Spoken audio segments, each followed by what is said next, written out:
Sunday को finance minister Nirmala Sitharaman ने 2026 से 27 का सेंट्रल बजट पेश किया। इस बजट पर यादगीर डिस्ट्रिक्ट में मिक्स्ड रिएक्शन देखने को मिला।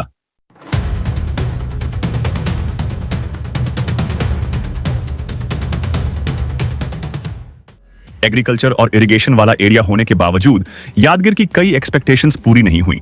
विजयपुरा से यादगीर तक लगभग 92 साल पुरानी रेलवे लाइन के काम में अब तक कोई फास्ट प्रोग्रेस नहीं दिखी। Groundnut cluster development, cotton textile factory, readymade garments factory और कड़ेचूर बड़ियाल इंडस्ट्रियल एरिया में रेलवे फ्रेट बोगी फैक्ट्री को अपग्रेड करने जैसी डिमांड्स बजट में इंक्लूड नहीं हुई। बजट में लखपति दीदी स्कीम का एक्सपेंशन, रूरल एरियाज में जॉब्स क्रिएट करने के लिए एनिमल हस्बेंड्री सेक्टर को प्रायोरिटी, हर डिस्ट्रिक्ट में girls hostel, loan based subsidy के थ्रू एनिमल हस्बेंड्री बिजनेस का मॉडर्नाइजेशन, एमएसएमई के लिए 10,000 करोड़ रुपए का फंड और वुमेन एम्पावरमेंट के लिए शी मार्ट्स स्कीम को लोग पॉजिटिव स्टेप्स बता रहे हैं। बिजनेस एडवाइजर संतोष जावली ने कहा कि एमएसएमई के लिए 10,000 करोड़ रुपए का फंड स्मॉल बिजनेस के लिए हेल्पफुल होगा। उन्होंने बताया कि फार्मिंग में एआई टेक्नोलॉजी यूज होने से फार्मर्स का रिस्क कम होगा। Rain forecast, market price movement और डिमांड की इंफॉर्मेशन मिलने से फार्मिंग सेक्टर में इंप्रूवमेंट आएगा। उनका कहना है कि स्कीम्स को ग्राउंड लेवल तक ले जाना एडमिनिस्ट्रेशन की रिस्पॉन्सिबिलिटी है। AIDSO district coordinator Shilpa B के ने बजट पर कंसर्न रेज करते हुए कहा कि पब्लिक एजुकेशन को वीक किया जा रहा है। उनके मुताबिक मॉडर्नाइजेशन के नाम पर गवर्नमेंट एजुकेशन की रिस्पॉन्सिबिलिटी से पीछे हट रही है और प्राइवेट सेक्टर को ज्यादा पुश किया जा रहा है। एमएलए चन्ना रेड्डी पाटिल तुन्नूर ने बजट को डिसअपॉइंटिंग बताया।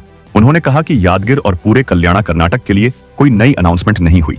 एरिया एजुकेशन और हेल्थ इंफ्रास्ट्रक्चर में पहले से ही पीछे है। स्टेट गवर्नमेंट केकेआरडीबी के थ्रू 5,000 करोड़ रुपए दे रही है, लेकिन सेंटर से 5,000 करोड़ रुपए के स्पेशल ग्रांट की डिमांड पर कोई रिस्पांस नहीं मिला। उनका कहना है कि यूथ, पुअर, विमेन और वर्कर्स के लिए कोई स्ट्रॉन्ग प्लान बजट में नहीं है और कर्नाटक को ज्यादा बेनिफिट नहीं हुआ। कांग्रेस डिस्ट्रिक्ट प्रेसिडेंट बसरेड्डी अनुपुर ने कहा कि बजट में सिर्फ फिगर्स हैं और कर्नाटक के लिए कुछ खास नहीं है।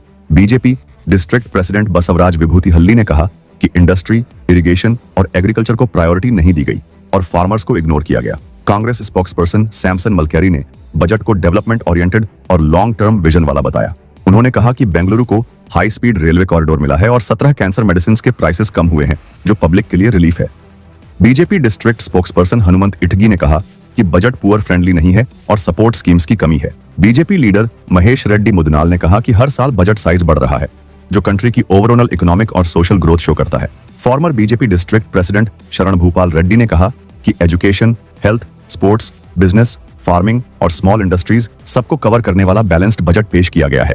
BJP Yuva Morcha district president Shridhar साहूकार ने कहा कि ये बजट फार्मर्स, यूथ, विमेन और एंटरप्रेन्योर्स को फोकस में रखकर बनाया गया है और डेवलप्ड इंडिया की तरफ स्ट्रॉन्ग स्टेप है। AR न्यूज शाहपुर के साथ जुड़े रहें। हम लाते हैं शहर की हर बड़ी और सच्ची खबर। हमारे चैनल को सब्सक्राइब, लाइक, फॉलो करें और इस वीडियो को जरूर शेयर करें।